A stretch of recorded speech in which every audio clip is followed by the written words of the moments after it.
জিম্বাবুয়ের বিপক্ষে ঘরের মাঠে ৫ ম্যাচের টি-২০ সিরিজ খেলবে বাংলাদেশ। সফরকারীদের বিপক্ষে সিরিজটি শুরু হবে আগামী ৩ মে থেকে। মূলত টি-২০ বিশ্বকাপের আগে এই সিরিজ দিয়ে প্রস্তুতিটা ভালোভাবে সারতে চায় টাইগাররা।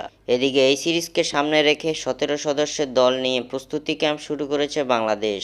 ১৭ সদস্যের প্রাথমিক এই দলে চমক হিসেবে জায়গা পেয়েছেন pace bowling allrounder Mohammad Saifuddin. Injury থেকে ফিরেই গেল বিপিএল আসরে নজরকাড়া পারফরমেন্স করেছিলেন সাইফুদ্দিন। আসরের মাঝপথে ফরচুন বরিশাল শিবিরে যোগ দিয়ে খেলেছেন ৭ ম্যাচ। সেই ৭ ম্যাচে সাইফুদ্দিন ইকোনমিক্যাল বোলিংয়ের পাশাপাশি তুলে নিয়েছেন ১২টি উইকেট। এছাড়াও শেষের দিকে ব্যাটিংয়ে নেমে দারুণ সব ক্যামিও ইনিংস খেলেছেন এই অলরাউন্ডার। ফরচুন বরিশালের প্রথম শিরোপা জয়ে গুরুত্বপূর্ণ ভূমিকা পালন করেছেন এই অলরাউন্ডার। এরই ধারাবাহিকতায় এবার প্রায় ২ বছর পর জাতীয় দলের স্কোয়াডে জায়গা পেতে যাচ্ছেন মোহাম্মদ সাইফুদ্দিন। জিম্বাবুয়ের বিপক্ষে বাংলাদেশের চূড়ান্ত স্কোয়াডে জায়গা পেতে যাচ্ছেন মোহাম্মদ সাইফুদ্দিন, এমনটাই জানা গেছে। জিম্বাবুয়ের বিপক্ষে বাংলাদেশের একাদশে সুযোগ পেয়ে নজরকাড়া পারফরমেন্স করতে পারলে সাইফুদ্দিন সুযোগ পেয়ে যাবেন টাইগারদের টি-২০ বিশ্বকাপের স্কোয়াডেও, যা ভক্তদের জন্য দারুণ সুখবর।